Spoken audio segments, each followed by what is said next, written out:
Então agora a Daiane já vai trazer a palavra de Deus. Então você que está aí na sua casa, já preparou, o Vitinho já preparou com a televisão dele de 60 polegadas, ele fica sentado no sofá lá, e aquela imagem que é uma beleza na televisão lá. Então agora ele vai ouvir a palavra de Deus, e outros mais que estão aí com seu celular na mão, com certeza vai ouvir a mensagem de Deus para o seu coração. Então você, Daiane, fica tranquila, fica à vontade, tá bom? Liga para mim, Batista. Caso eu não consiga esclarecer, a palavra de Deus é suficiente. Ela é suficiente, né? Nos esclarecer. Eu vou ler com os irmãos em Isaías 38, dos versos 1 ao verso 8. A doença de Ezequias e a sua cura maravilhosa. Naqueles dias, Ezequias adoeceu de uma enfermidade mortal. Veio ter com ele o profeta Isaías, filho de Amós, e lhe disse: Assim diz o Senhor, põe em ordem a tua casa, porque morrerás e não viverás. Então,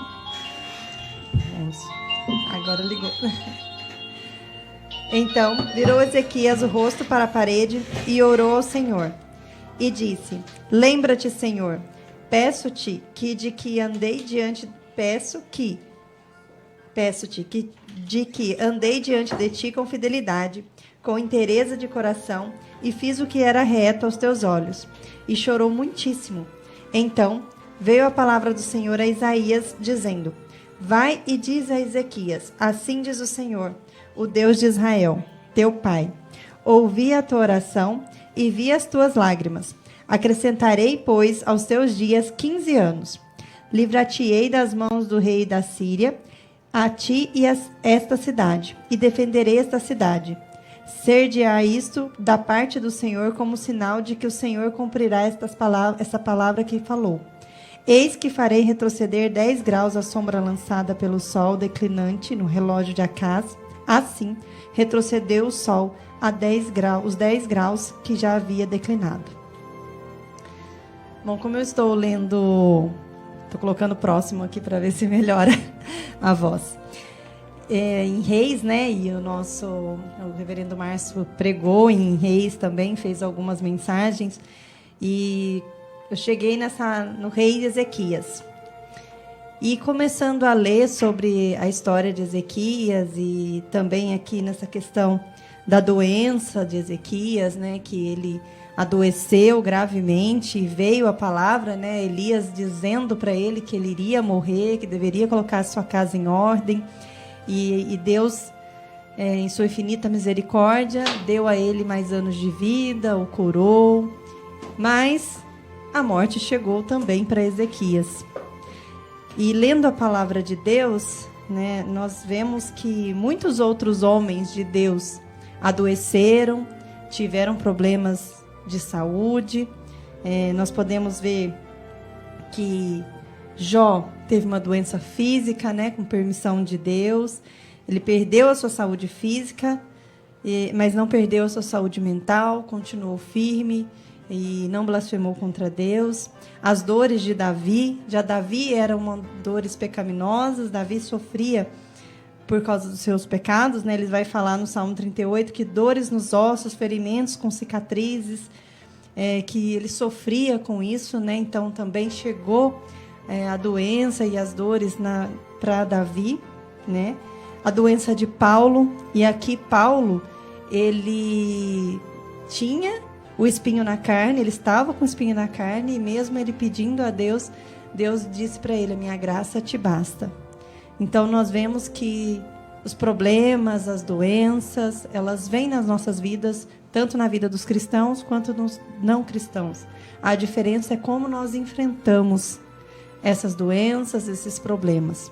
E muitas das vezes nós temos que nos apegar na palavra de Deus, né? Ficarmos firmes para não permitir que a doença física abale também o nosso emocional, a nossa mente. Não nos atrapalhe nesse sentido, porque é muito importante a gente manter a nossa saúde mental, mantermos sempre firmes na palavra de Deus, mesmo quando vem os momentos de angústia, de enfermidades, de lutas, né? Compreender que as doenças são partes da vida.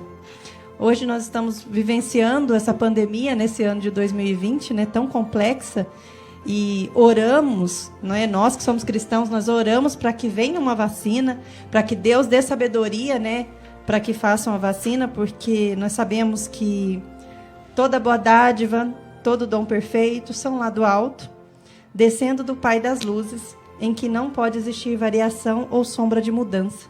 Tiago 1,17. Então, nós como cristãos sabemos que o avanço da ciência, os recursos que existem disponíveis são para o bem da humanidade.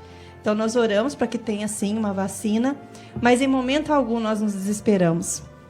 Mesmo não tendo a vacina, nós não entramos em desespero, porque nós sabemos em quem nós cremos.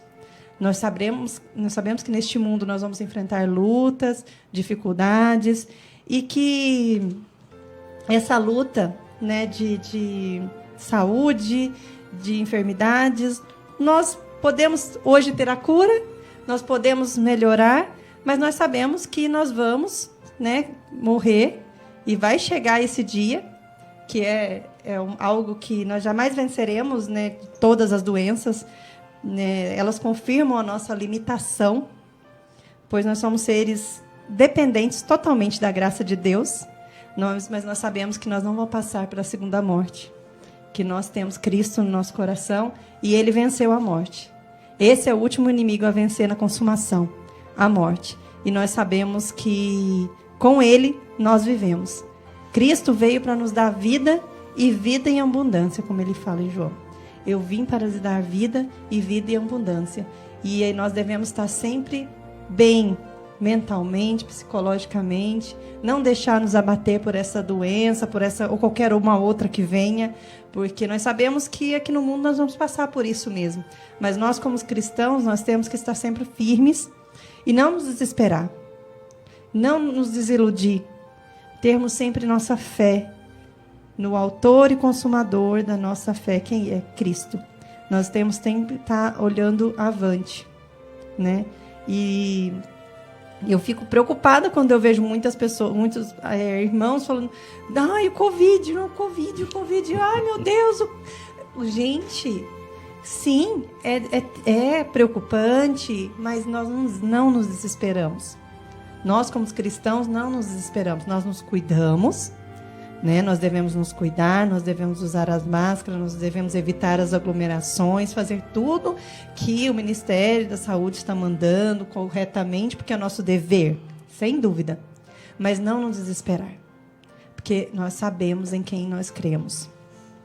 Nós sabemos que Ele vive e nós sabemos que, mesmo enfrentando qualquer luta e mesmo que a doença chegue e que não seja da vontade de Deus curar, ou seja da vontade de Deus curar, porque é para a glória dEle, nós não conhecemos e não vamos saber o mistério, é para a glória dEle, mas nós sabemos que neste mundo, mesmo tendo as aflições, a forma como nós enfrentamos essas lutas é que mostra em quem nós cremos. E nós cremos em Cristo. Então nós devemos sempre colocar o nosso alvo nele, em Jesus. E aí nós vemos essa parte que Jesus disse, eu vim para que tenham vida e a tenham em abundância. Vamos, né, ter em mente sempre que Cristo veio para que nós tenhamos vida e vida em abundância. E é esta vida que Ele está nos oferecendo, é essa vida que Ele nos oferece. E não há motivo de desespero, não há motivo de perder as esperanças, de ficar desesperado nessa questão de Covid, vai vir segunda onda. Vamos fazer a nossa parte, né? A gente fazendo a nossa parte, a gente já está, sem dúvida nenhuma, prevenindo. E confiar em Deus, entregar nas mãos de Deus e saber que na hora certa vai chegar a vacina para todos, e eficaz e da forma correta, porque nós vamos continuar orando para que isso aconteça. Amém, irmãos? Ô, Daiane, vou fazer um comentário aí. Pode fazer, irmão. Por exemplo, no passado, quando Deus mandou aquelas 10 pragas no Egito, aquelas 10 pragas, você sabe que tinha praga ali, coisa terrível. Sim. E pela desobediência do povo, não foi? Sim. Você acha que convide, você acha que é o homem que criou isso aí, que a turma fala que veio do morcego, outro fala que veio de outra coisa. E você acha que um morcego lá na China, né? É China que mandou para cá essas coisas? Será que um morcego vai contaminar o mundo inteiro? Uma pessoa sair assim, contaminando todas as nações? Será que não é que o povo não está meio desobediente? Isso aí não é uma permissão de Deus. Será que não é Deus que permitiu que isso abrangesse o mundo inteiro para que o povo... Nosso Deus é soberano. Não é? Ele é soberano sobre todas as coisas. Então, sem dúvida nenhuma, é permissão dele, sem dúvida nenhuma. Agora, se foi criado ou não, que houve uma total falta de cuidado para que isso não chegasse em toda a parte, porque chegou em todos os lugares, né? Todos os lugares. Foi assim, mas se a gente parar para pensar, né? Os chineses começou lá em Wuhan e aquilo ali foi passando para todo mundo. Eu acredito que começou bem antes do que eles falaram, né? E tudo mais, porque não é possível que começou em novembro e já chegou em fevereiro, já estava aqui. Pois é. Então eu acredito que o povo talvez sabia, os nossos superiores também sabiam, mas não proibiram as coisas, porque você vê, o carnaval pode chegar num ponto terrível, porque é gente demais. Muita gente, né? Contaminada. Sem dúvida. Ali é muito fácil, sem dúvida. Né? E você vê torcida de futebol, que fica um perto do outro, pulando, né? É outra coisa também. E esses bailão da vida aí que acontece, esses pancadões, né, que o pessoal sempre fala. E o brasileiro é assim, né? Ele gosta de estar junto e tudo mais. Um vírus é muito difícil de conter nesse sentido. Difícil. Que passa dessa forma. Mas nós cremos em Deus que a vacina vai chegar, uma vacina eficaz, uma vacina confiável no momento certo. Porque é Deus que dá a sabedoria, né? Toda boa dádiva e todo saber vem dele. Ele que instrui e provavelmente logo nós vamos ter uma vacina. Eu gostaria só de ler um último verso aqui do Salmo 103. 103. O Salmo 103, verso 3. É Ele quem perdoa todas as tuas iniquidades, quem sara todas as tuas enfermidades. É Deus.